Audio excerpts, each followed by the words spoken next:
Today I study chemistry class 9th, matter in our surrounding. इसके पहले हम लोगों ने पढ़ा था, क्या पढ़ा था इसके पहले हम लोगों ने पढ़ा था कि स्टेट ऑफ मैटर के कितने स्टेट होते हैं, 5 स्टेट, चेंज इन स्टेट में चेंजिंग क्या क्या होती है। उसमें मैंने बहुत सारी चीजें आपको बताई थी, मेल्टिंग, बॉइलिंग, इवेपोरेशन, ठीक है। तो हम लोग चलते हैं इवेपोरेशन आज पढ़ते हैं, ठीक। Evaporation, the phenomena of evaporation क्या होता है? The phenomena of change of liquid into vapour. Liquid का किसमें चेंज होना? वेपर में चेंज हो जाना। कोई भी लिक्विड है और उसका किसमें चेंज हो जाना? वेपर में चेंज हो जाने को हम क्या कहते हैं? इवेपोरेशन कहते हैं। तो मैंने लिखा है the phenomena of change of liquid into vapour at any temperature below the boiling point, ठीक है। Any temperature below the boiling point is called evaporation. इसको हम क्या कहते हैं? इवेपोरेशन कहते हैं, ठीक है। तो ये हमारा क्या हो गया? इवेपोरेशन हुआ। चलिए अब यहां पर बॉइलिंग पॉइंट क्या होता है उसको हम बाद में बताएंगे। बॉइलिंग पॉइंट आप जानते हैं जिस पर वाटर क्या होने लगता है? बॉयल होने लगता है, वो क्या कहलाता है? बॉइलिंग पॉइंट कहलाता है, ठीक। तो ये चीजें हुई। अब यहां पर देखते हैं अगला। तो इवेपोरेशन समझ में आया? इवेपोरेशन किस किस चीजों पर डिपेंड करता है? Factor affecting evaporation, factor affecting evaporation, यानी इवेपोरेशन पर कौन सा फैक्टर क्या करता है? अफेक्ट करता है। फैक्टर अफेक्टिंग इवेपोरेशन पहला किस किस फैक्टर पर डिपेंड करता है? तो पहला क्या? Increase in surface area.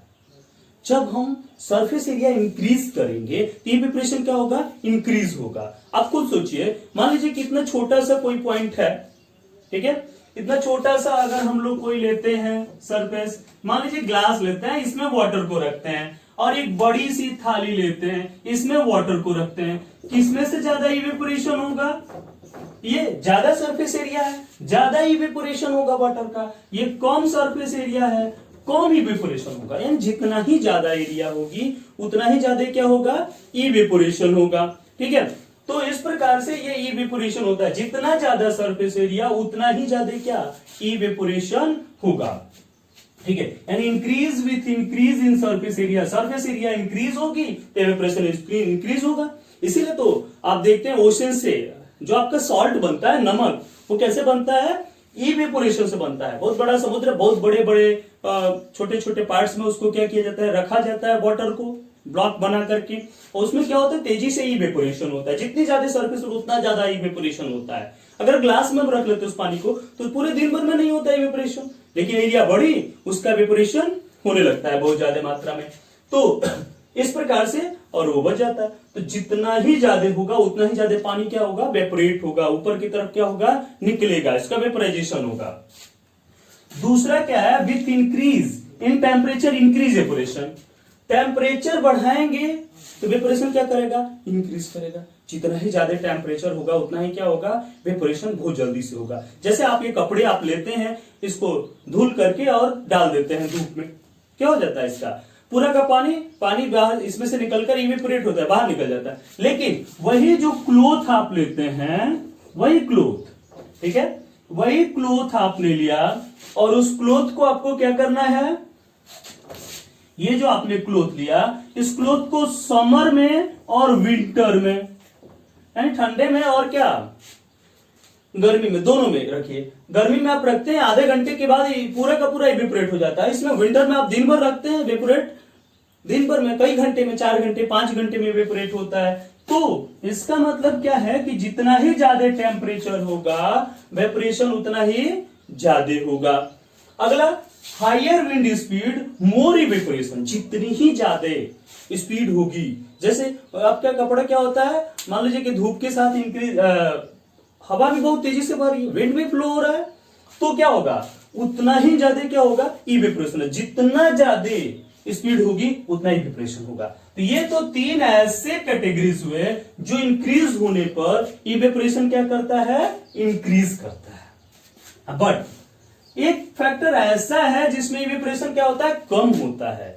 यानी जितनी ही ज्यादा ह्यूमिडिटी होगी, ह्यूमिडिटी जितनी ही ज्यादा होगी इवेपोरेशन, ह्यूमिडिटी जितनी ज्यादा होगी इवेपोरेशन उतना ही क्या होगा, कम होगा। मान लीजिए कि एटमॉस्फेयर में ह्यूमिडिटी है, बारिश का सीजन है या विंटर है, एकदम एटमॉस्फेयर ह्यूमिडिटी है, तो क्या होता है उसकी वजह से इवेपोरेशन क्या होता है, कम होता है। तो ये सारे फैक्टर्स यहां पर हुए, फैक्टर अफेक्टिंग इवेपोरेशन। इवेपोरेशन को इस तरह से फैक्टर हमारे क्या करते हैं, अफेक्ट करते हैं। ठीक है, कोई दिक्कत इसमें? तो इसके बाद से हम लोग पढ़ेंगे अगला टॉपिक। फिलहाल इसको आप देखिए, फिर अगला बताते हैं। अभी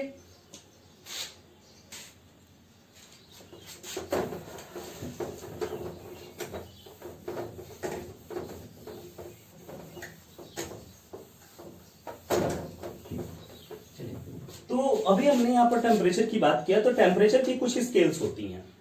ठीक है, टेम्परेचर स्केल,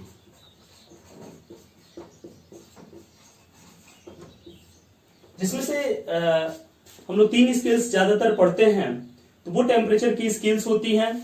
तो पहले स्केल्स हम लोग देखते हैं टेम्परेचर स्केल में। टेम्परेचर स्केल हम लोग ले रहे हैं। पहला स्केल, फर्स्ट स्केल सेल्सियस या centigrade, Celsius scale. Second Fahrenheit,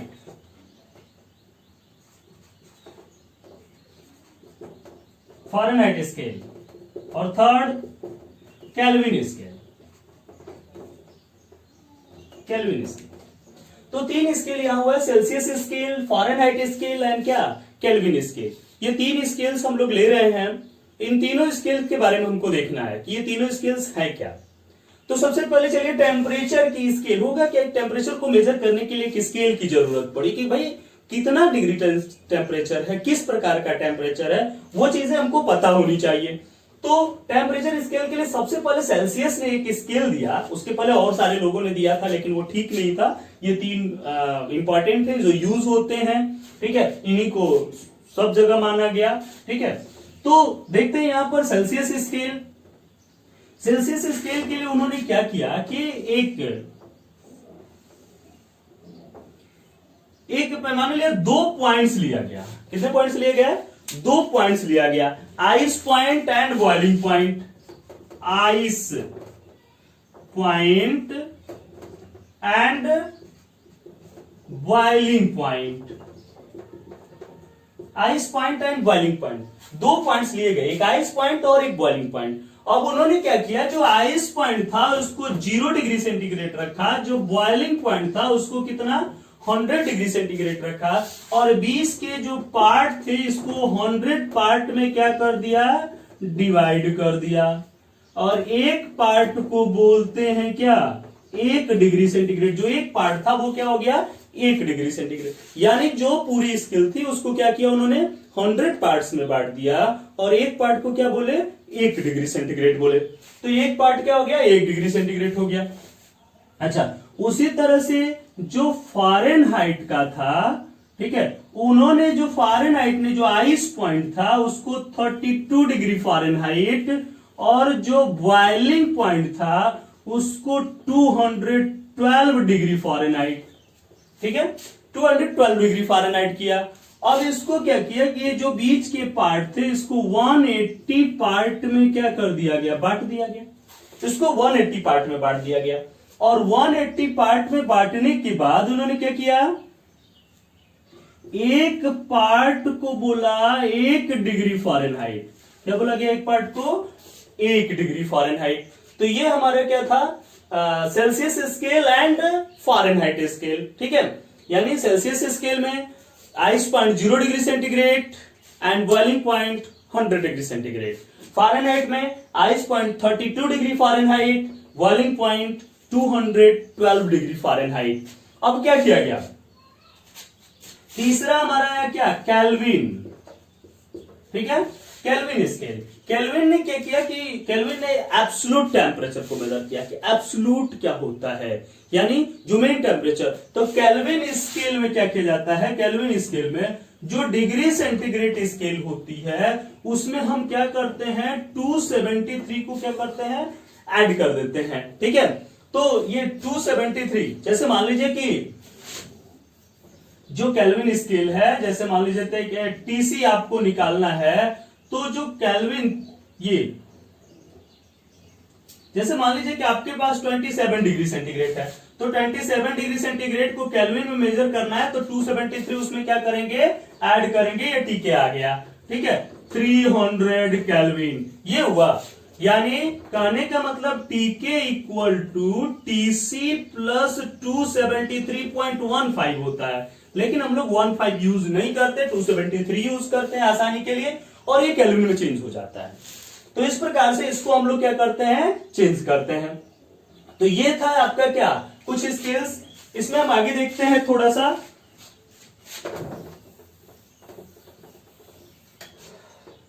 आगे देखिए दोनों के बीच रिलेशन निकालना। जो टीसी था, relation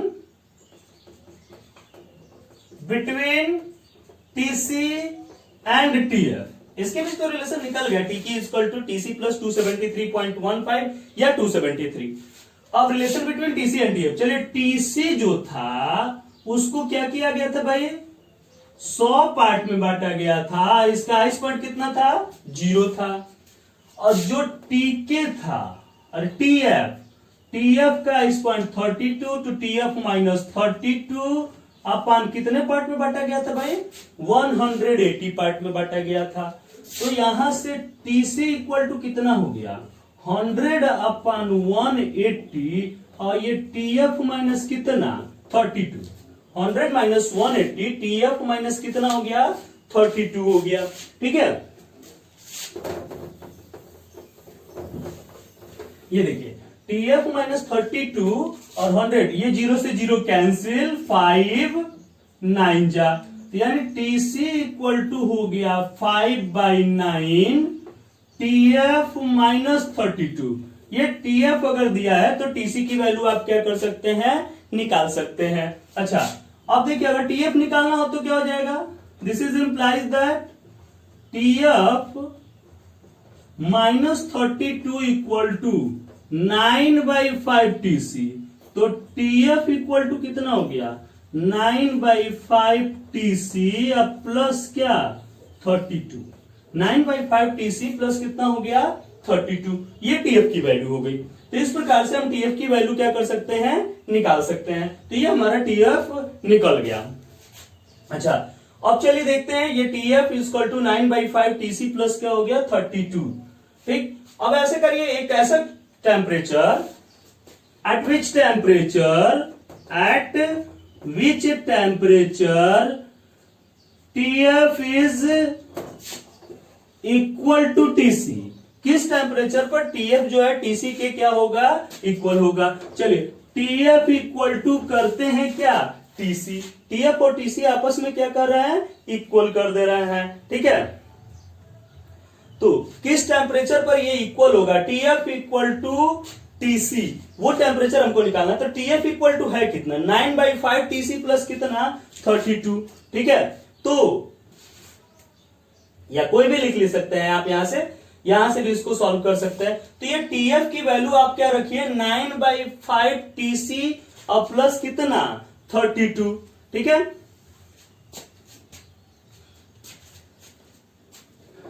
nine by 5 T C plus 32 equal to कितना टीसी, ये हो जाएगा 9/5 T C minus T C equal to minus 32, ठीक है। ये क्या हो गया, यहां कर देते हैं,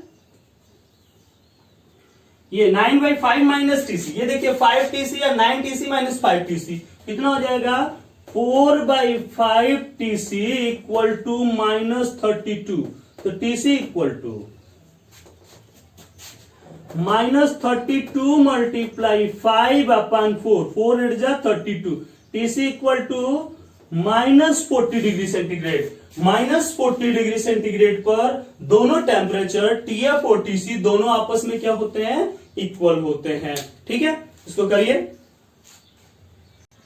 ठीक है। तो इस प्रकार से हम क्या कर सकते हैं, चेंज कर सकते हैं। आपको बहुत सारा टेम्परेचर दिया रहेगा, क्वेश्चन कोई भी कर सकते हैं। जैसे मान लीजिए कि आपको मैंने कहा कि 40 डिग्री सेंटीग्रेड को चेंज करो डिग्री फ़ारेनहाइट में, आप ये करेंगे 40 डिग्री सेंटीग्रेड को डिग्री फ़ारेनहाइट में चेंज करेंगे। ठीक है, तो इस प्रकार से ये हुआ।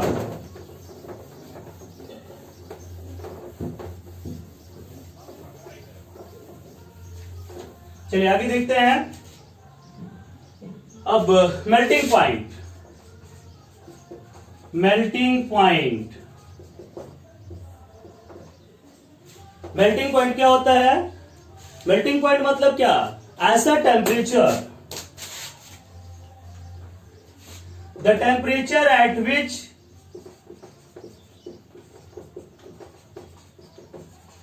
ठीक है, the temperature at which a solid,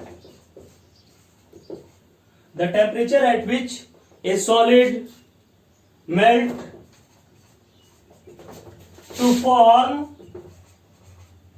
a liquid state, to form a liquid state at atmospheric pressure,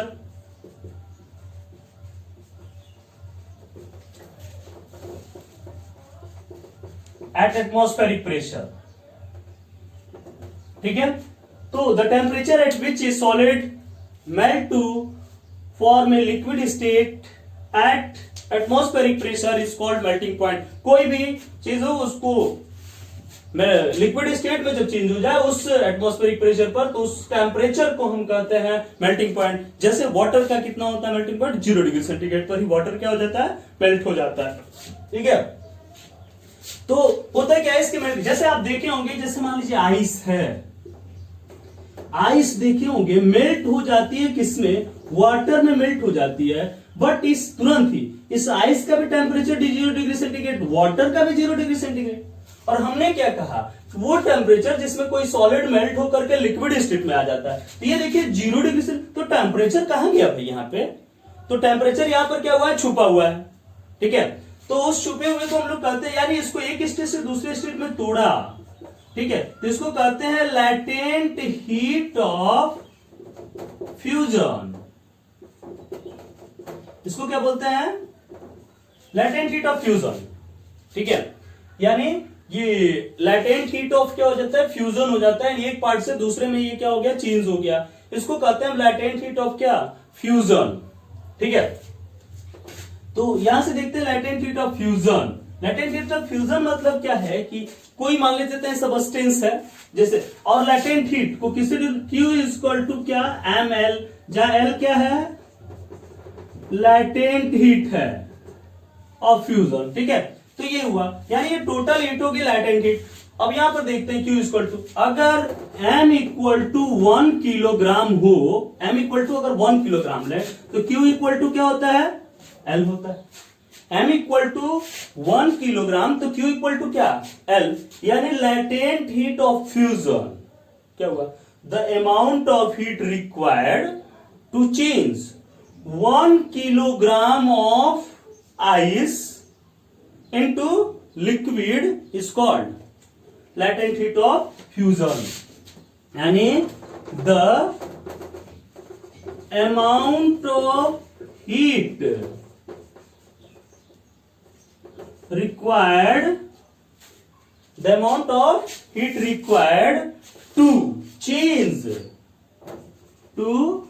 change 1 kilogram of 1 kilogram है 1 kilogram of ice into liquid is called latent heat of fusion। ठीक है, ये latent heat of fusion हो गया। ठीक है, water के लिए लैटेंट, आइस का लैटेंट हीट ऑफ फ्यूजन जो होता है L 80 कैलोरी पर ग्राम होता है। ठीक है, 80 कैलोरी पर ग्राम होता है इसका, यानी 80 कैलोरी। ठीक है, 1 कैलोरी में जो होता है ना